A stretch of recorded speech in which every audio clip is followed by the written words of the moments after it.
एक गांव में एक अमीर रईस रहता था। वह बहुत ही धनवान था, पर उसे अपनी संपत्ति का घमंड भी था।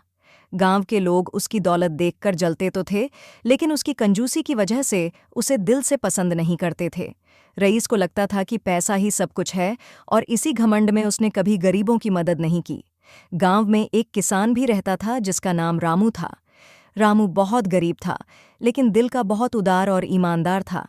वह मेहनत मजदूरी करके अपना जीवन यापन करता था, और जो भी कमाता उसमें से दूसरों की मदद करने का प्रयास करता। एक दिन गांव में भयंकर बाढ़ आ गई। खेत, घर और रास्ते सब डूब गए। लोग अपने जीवन को बचाने के लिए इधर उधर भागने लगे। रईस ने अपनी दौलत को लेकर एक ऊंची जगह पर शरण ली और सोचा कि उसकी दौलत उसे सुरक्षित रखेगी। रामू ने बाढ़ में फंसे लोगों की मदद करने का निर्णय लिया। उसने अपनी जान की परवाह किए बिना बच्चों, बुजुर्गों और महिलाओं को सुरक्षित स्थानों पर पहुंचाना शुरू किया। उसकी निस्वार्थ सेवा देखकर गांव के लोग बहुत प्रभावित हुए। जब बाढ़ समाप्त हुई तो रईस ने देखा कि उसकी सारी संपत्ति नष्ट हो चुकी थी। उसके पास केवल एक छोटी सी पोटली में कुछ गहने और पैसे बचे थे। वह टूट गया और सोचने लगा कि उसने कभी किसी की मदद नहीं की, इसलिए अब उसकी मदद के लिए कोई नहीं है।